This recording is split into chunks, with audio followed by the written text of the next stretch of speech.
누구나 쉽게 알 수 있는 한글 2010 문서 작성 사용 설명 첫 번째 시간. 영상의 내용은 예제 파일 다운로드와 압축 풀기, 한글 2010의 화면 구성, 문단 부호 표시 및 문서 불러오기와 저장하기에 대한 설명을 담고 있습니다. 먼저 예제 파일을 다운받기 위해서 먼저 인터넷 실행하시고요. 자, 우리 검색창에는 한국지역정보개발원 입력하시고 엔터를 누릅니다. 자, 그러면 아래 검색 결과에 보면 한국지역정보개발원이라는 사이트 이름을 확인하실 수 있죠. 자, 이 한국지역정보개발원 선택을 합니다. 조금 전에 KLID 사이트 나온 분들은 오른쪽 교육 신청이라고 보라색 사각 박스가 있을 텐데요. 클릭하시면 자, 이 KLID 아카데미 사이트로 이동이 되실 거고요. 자, 그리고 조금 전에 계속 페이지를 표시할 수 없음이라고 표시가 됐던 분들은 자, 위에 주소 표시줄 영역에 클릭하시고 자, 화면에 보시면 주소 표시줄 영역이 klid.or.kr 인터넷 주소가 나올 텐데요.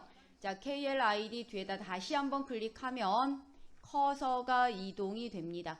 자, 커서 이동이 되면 아카데미라는 글자를 영어로 입력하시고 엔터 누르시면 되세요. 자, 지금 화면 KLID 아카데미 사이트 들어가신 분들은요. 자, 화면 요 화면까지 나왔다라고 하시는 분들은 자, 여기 오른쪽에 보면 교육 자료실이 있습니다. 자, 먼저 교육 자료실 선택하셔서요. 자, 자료실 화면 나오면 자, 여기 검색 창이 있는데요. 자, 이 검색 창에는 우리 교재 이름 기초 한글 2010 입력하시고 엔터를 누르시면 됩니다. 자, 검색창에 기초 한글 2010 입력하시고 엔터를 누르시면 아래 제목에 보면 기본 교재 기초 한글 2010 예제라는 제목이 나옵니다. 자, 이 예제를 선택하시고요.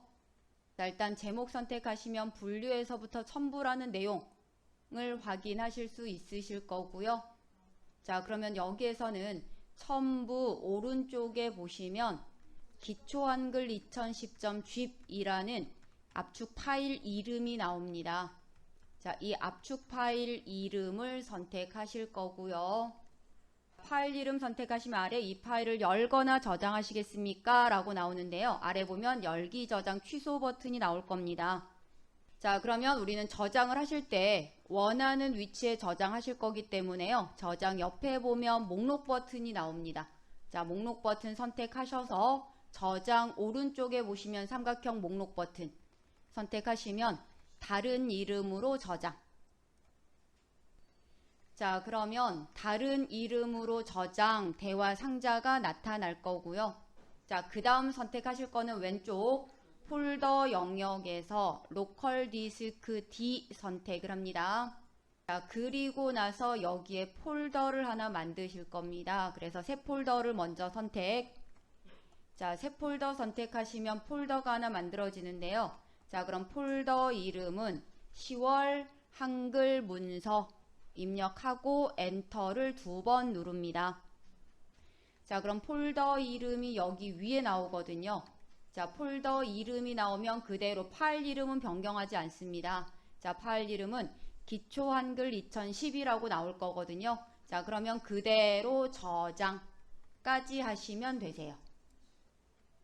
자, 그리고 다운로드 끝난 분들은 아래 보면 다운로드가 완료되었습니다 라고 나오면서 폴더 열기라고 나올 거예요. 자, 폴더 열기 클릭해 보세요. 저장 위치는 우리 로컬 디스크 D 안에 10월 한글 문서라는 폴더 확인하실 수 있을 거고요. 자, 그리고 10월 한글 문서 폴더 안에 압축 파일 기초 한글 2010이라는 파일이 있는데요.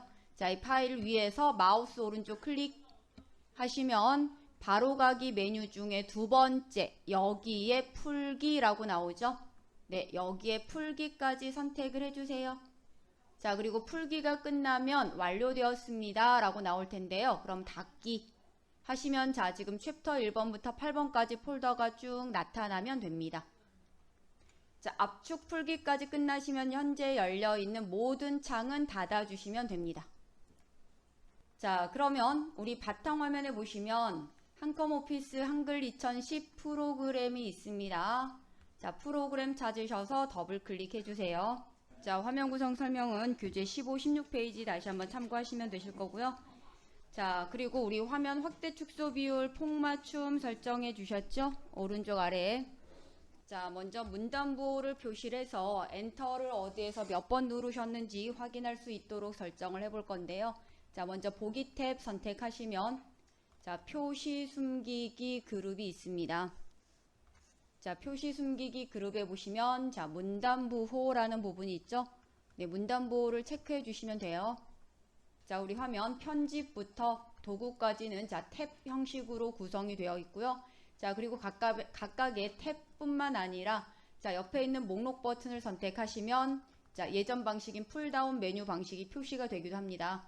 자, 그래서 제가 탭을 선택하세요 라고 말씀드리는 건 글자가 있는 부분을 선택하시는 게 탭, 옆에 목록 버튼 누르시는 게 자, 메뉴라고 기억을 해주시면 되겠습니다. 자, 그리고 탭을 선택하셨을 때 리본 메뉴 방식이기 때문에 자, 메뉴는 옆으로 쭉 길게 펼쳐지는 방식이 되고요. 그리고 이 리본 메뉴에는 각각의 그룹들이 나눠져 있다라고 말씀을 드렸죠. 자, 그리고 이 리본 메뉴 아래는 자, 서식 도구 영역이 있습니다. 자, 서식 도구 영역의 첫 번째가 자, 새 문서라고 해서 다시 새로운 문서를 꺼내셔야 되는 경우 사용할 수 있는 영역이고요. 자, 그리고 맨 오른쪽 영역에는 160이라는 줄간격 표시되어 있는 항목까지 자, 요 부분을 서식 도구라고 부르게 되죠. 자, 탭을 선택하실 때는 클릭으로 선택을 하셔야 되는 거지 더블 클릭을 하시게 되면 탭이 숨습니다. 그러니까 리본 메뉴가 숨어버리게 되는 거죠. 그럼 예를 들어서 자, 편집에서 도구 탭 이름 중에서 하나를 더블 클릭해 보세요. 자, 그러면 리본 메뉴가 숨는 거거든요. 자, 숨어있다라고 해서 이게 완전히 없어지는 건 아닌데 자, 편집이라는 탭 또는 보기라는 탭을 선택하면 화면에 나타나기는 하지만 다시 자, 글자를 입력하시려고 빈 공간 영역을 클릭하시게 되면 자, 리본 메뉴가 나타나지 않는 걸 확인하실 수 있어요. 그런데 리본 메뉴는 항상 화면에 고정을 시켜 두시는 게 좋습니다. 자, 그럼 지금처럼 리본 메뉴가 갑자기 숨었다라고 하실 때는 다시 한번 탭 이름을 더블 클릭하시게 되면 자, 이 리본 메뉴가 다시 고정이 되는 상태라고 보시면 되는 거죠. 자, 그러면 여기에다가 우리 문서를 하나 불러올 겁니다. 작업된 문서. 자, 문서를 하나 불러올 건데요. 자, 우리 저장된 문서를 불러올 때는 서식 도구 두 번째. 자, 보시면 불러오기라고 있습니다. 그러니까 저장된 문서를 꺼내겠다라는 게 되죠. 자, 불러오기 선택. 화면에는 불러오기라는 대화 상자가 나타나요. 그럼 불러오기라는데 어디에 저장된 문서를 불러올 건지 선택을 하시면 되죠. 자, 그럼 여러분들이 조금 전에 문서 저장하셨잖아요. 예제 파일 저장하셨죠? 어디에 저장하셨나요? 먼저 자, 내 컴퓨터 선택하셔야 자, 우리 로컬 디스크 D라는 위치를 찾으실 수 있습니다. 자, 먼저 내 컴퓨터 선택하시면 안에 로컬 디스크 D 보이시죠? 네, 로컬 디스크 D 더블 클릭합니다. 자, 그리고 로컬 디스크 D 안에 보시면 자, 조금 전에 10월 한글 문서라는 폴더 만들어 놓으셨고요. 자, 10월 한글 문서 폴더를 더블 클릭합니다.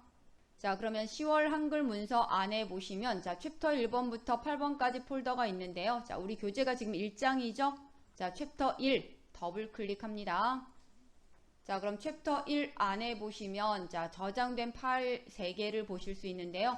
자, 여기에 저장되는 이름들은 항상 가나다 순으로 파일명이 배열된다라고 보시면 되죠. 자, 그럼 여기에서는 우리 자, 청산별곡이라는 파일을 더블 클릭하겠습니다.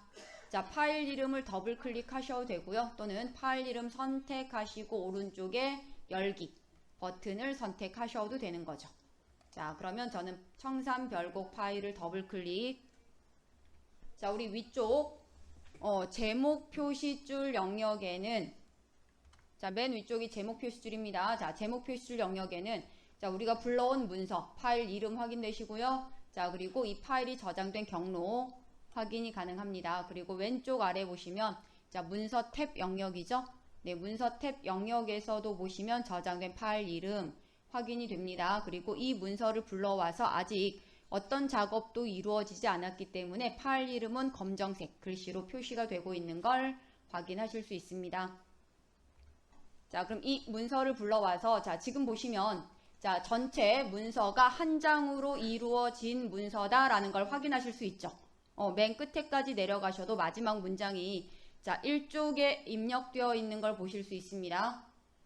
자, 그럼 우리 지금 편집 용지의 방향이 세로 방향으로 설정이 되어 있는데요. 자, 용지 방향을 가로 방향으로 바꿔보려고 합니다. 자, 그러면 우리 편집 용지 설정을 적용하실 때는 자, 요거는 단축 키로 외워두시는 게 좋습니다.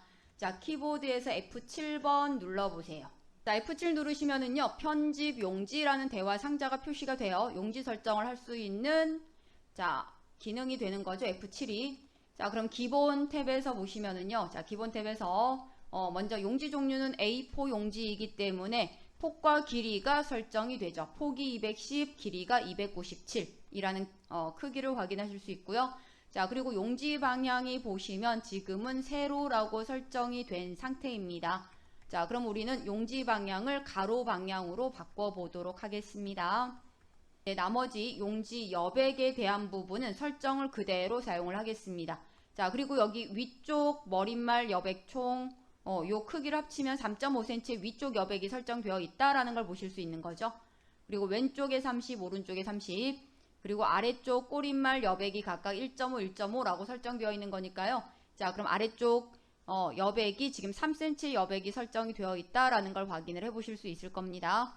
자, 그럼 여백은 그대로 두시고요. 용지 방향만 가로로 설정을 해 보시면 됩니다. 네, 그리고 나서 자, 오른쪽 상단에 보시면 설정이라는 버튼이 보이실 겁니다. 자, 설정 선택해 주세요.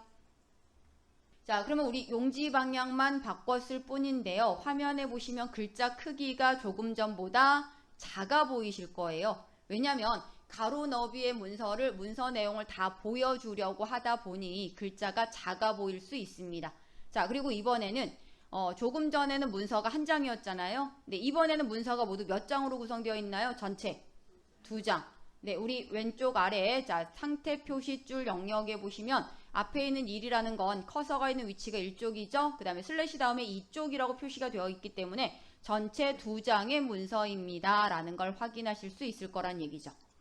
지금 편집 용지 방향을 가로로 바꾼 문서를 자, 이 문서를 하나 더 저장을 해 두셔야 된다라고 하는 경우 자, 가로 문서와 세로 문서 둘 다 존재해야 된다라고 하는 경우 자, 지금 우리가 용지 설정한 이 문서를 가로라는 이름을 덧붙여 주겠습니다. 그러면 저장을 할 때 그대로 저장만 하는 게 아니고 파일 메뉴에서 다른 이름으로 저장이라는 메뉴를 선택하실 수도 있으시고요.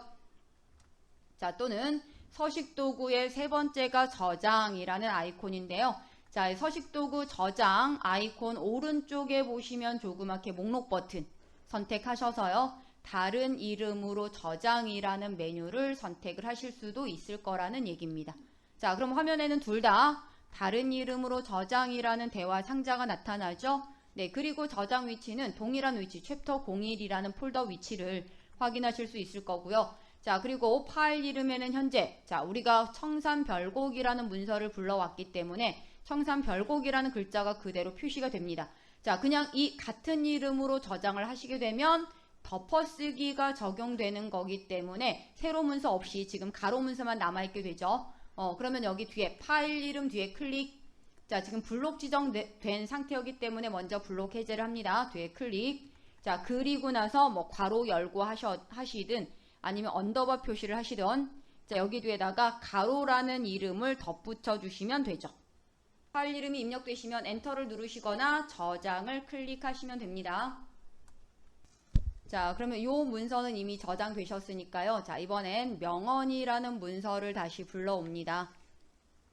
자, 우리 저장된 문서 불러올 때는 서식도구 두 번째 불러오기를 선택을 하시면 되죠. 자, 그럼 불러오기 대화 상자가 나타날 거고요. 그 다음에 이번에는 명언이라는 파일입니다. 자, 명언 파일을 더블 클릭하겠습니다. 자, 그럼 화면에는 보시면 인생의 용기를 주는 명언 모음이라는 내용으로 문서가 작성된 걸 확인하실 수 있습니다. 네, 그러면 이 문서도 우리 용지 방향을 가로 방향으로 바꾸려고 합니다. 자, 그럼 용지 방향을 가로 방향으로 바꾸겠다 그러면 편집 용지 대화 상자가 나타나야 되죠. 네, 편집 용지 대화 상자를 호출하는 기능이 F7번이었습니다. 자, 그러면 편집 용지 대화 상자가 나타나고요. 자, 이 편집 용지 대화 상자에서 자, 먼저 용지 방향을 지금 현재 세로라고 설정되어 있는 용지 방향을 가로 방향으로 바꿔주시고요. 자, 그리고 여백은 그대로 설정합니다. 자, 그리고 설정 선택을 해주시면 됩니다. 자, 그럼 첫 줄에 우리 제목이 입력됐는데요. 자, 제목 밑에 우리 문단부호가 표시가 되어 있기 때문에 제목 아래 빈 줄이 삽입되어 있다라는 걸 보실 수 있습니다. 자, 그리고 여기 밑에다가 엔터를 한번 더 누르면 이 부분은 줄 간격이 지금 줄이 한 줄 더 빈 줄이 생성이 되어 있다라는 걸 확인하실 수 있다라는 거죠. 자, 그럼 이 문서를 이번에는 자, 명언 가로라는 이름으로 문서 이름을 저장하겠습니다. 이름을 다른 이름으로 바꿔서 저장을 하는 거죠. 그러면 자, 서식도구 세 번째 저장하기 목록 버튼을 선택하셔서요. 다른 이름으로 저장. 자, 그러면 챕터 1 폴더 안에 저장이 되는데요. 자, 명언이라는 파일 이름 뒤에다 클릭 한번 해주셔야 명언이라는 글자가 그대로 남아있는 거죠. 그렇지 않으면 블록성 된 상태였기 때문에 이름이 없어집니다. 자, 그리고 저는 여기 뒤에다가 가로라는 이름을 하나 더 붙여주는 거죠. 그리고 이름을 입력하셨다 그러면 마지막에는 엔터를 누르셔도 됩니다. 자, 그러면 일단 여기까지 작업된 문서는 자, 그대로 두시고요. 자, 다시 우리 새 문서를 하나 꺼내겠습니다. 자, 새 문서를 꺼내시는 거는요, 서식도구 첫 번째가 되죠. 자, 새 문서 선택합니다. 자, 그러면 커서가 자, 지금 첫 줄에 있는데요. 자, 우선 여기다가는 우리 종로구청이라고 한번 입력해 보시죠. 자, 종로구청이라고 입력되시면 자, 커서 위치를 문장 앞으로 이동을 합니다. 자, 커서 위치를 문장 앞으로 이동하실 때는 우리 홈키를 누르시면 되죠. 그러면 커서가 종로구청 앞으로 이동이 됐습니다. 자, 그럼 여기에다가는 자, 우리 서울시 입력하시고요. 스페이스바를 한번 누를게요. 자, 이번에는 자, 우리 키보드에서 이번엔 인설트라는 키 어디 있는지 아시죠? 인설트 한번 눌러보세요. 인설트 키를 누르시면 우리 자, 조금 전에 상태 표시줄 영역에 삽입이라고 표시가 됐던 자리가 이번에는 수정이라고 바뀐 거 확인되세요. 예, 자, 그러면 이번에는 자, 성북이라고 한번 바꿔보시죠. 자, 성북 입력해보세요. 자, 종로라는 글자가 입력된 자리가 이번엔 성북이라는 글자로 바뀐 게 확인이 되세요. 자, 삽입 상태에서는 글자가 추가가 되는 거지만 수정 상태에서는 커서 뒤에 있는 글자가 지워지면서 내가 입력하는 글자가 나타나게 되는 거죠. 이 내용은 따로 입력하지 않으실 거고요. 자, 현재 열려있는 한글 2010 창 닫아주시면 자, 이 문서에 내용이 입력되셨기 때문에 저장할까요? 라고 묻죠.